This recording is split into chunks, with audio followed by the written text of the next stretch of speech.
नाम क्या हो भैया? अमित कुमार। अमित जी, रांची से आप हैं। तो क्या है स्मार्ट सिटी की जो परिकल्पना किया जा रहा है उसमें क्या विशेष है, थोड़ा बताएंगे? देखिए, ये रांची स्मार्ट सिटी का जो एरिया है धुरवा गुलचक्कर के पास आप देखेंगे तो प्रोजेक्ट कौन के पास 656 एकड़ जमीन पर ग्रीनफील्ड डेवलपमेंट हो रहा है। इसमें ये ध्यान रखा गया है कि इस सिटी में इसका ग्रीनरी भी मेंटेन रहे। तो 37% लैंड को हम लोगों ने ओपन स्पेस और ग्रीनरी के रूप में रखा है। और राज्य सरकार चाहती है कि ये जो जगह है ये एक एजुकेशन हब के रूप में विकसित हो। हम चाहते हैं कि अच्छे अच्छे इंस्टीट्यूशन रांची में आए और झारखंड के खासकर युवाओं को, बच्चों को प्राइमरी मिडिल तो चलिए अच्छी व्यवस्था है, लेकिन हायर एजुकेशन के लिए लोगों को बाहर ना जाना पड़े, ये हमारी कोशिश है। हाँ, इसमें इस स्मार्ट सिटी में आपने शिक्षा के बारे में बात किया, तो स्वास्थ्य के लिए क्या है? स्वास्थ्य के लिए भी 2 मेडिकल कॉलेज के लिए हमारे पास प्लॉट अवेलेबल है और इसके अतिरिक्त एक यहाँ पर अपोलो ग्रुप खुद हॉस्पिटल बना रहा है। कुछ दिन पहले माननीय मुख्यमंत्री के द्वारा शिलान्यास भी किया गया और उनका काम भी शुरू हो गया है। तो स्वास्थ्य की भी बेहतर व्यवस्था होगी। Residential, commercial, mix use her प्रकार के प्लॉट यहाँ रखे गए हैं।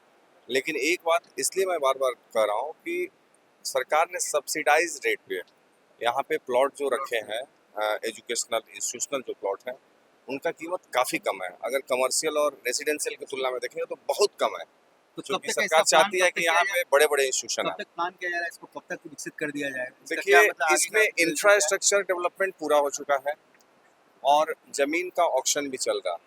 हमारे 15-16 बड़े प्लॉट्स ऑक्शन हो चुके हैं और उन्होंने काम करना भी शुरू कर दिया है और मोस्ट प्रोबेबली 1-2 महीने में हम लोग फिर से ऑक्शन में जा रहे हैं, क्योंकि उस समय कोरोना का काल था तो थोड़ा उसमें गति नहीं आ पा रही थी।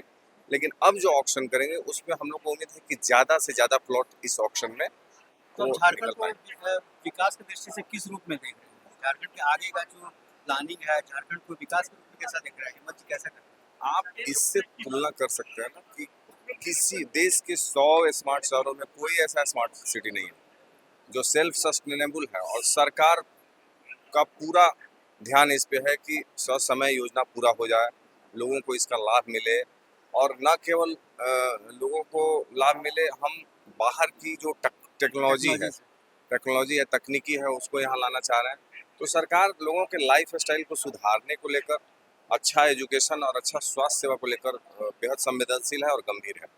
तो जो विद्युत के दृष्टि से इलेक्ट्रिसिटी के लिए आप क्या कर रहे हैं इस स्मार्ट सिटी देखिए, में? इसमें 4 पावर सब स्टेशन है डिस्ट्रीब्यूशन के लिए और यहाँ अनइंटरप्टेड इलेक्ट्रिसिटी मिले, इसके लिए गैस इंसुलेटेड सब स्टेशन यहाँ लगाया गया सोलर है। का भी है? गैस इंसुलेटेड के बारे में बताना चाह रहे हैं कि झारखंड सरकार का पहला प्रोजेक्ट है जीआईएस। पहले एयर इंसुलेटेड होता था, उसमें क्या होता था कि थंडरिंग हो गई, तूफान, बारिश में कभी कभी बिजली बाधित हो जाती थी, लेकिन यहाँ पे वो कोई समस्या नहीं आएगी। इसके अलावा ओवरहेड वायर कहीं सिटी में नहीं है। हर जो तार हो, बिजली हो, पानी हो, हर चीज यूटिलिटी डक्ट के अंदर है।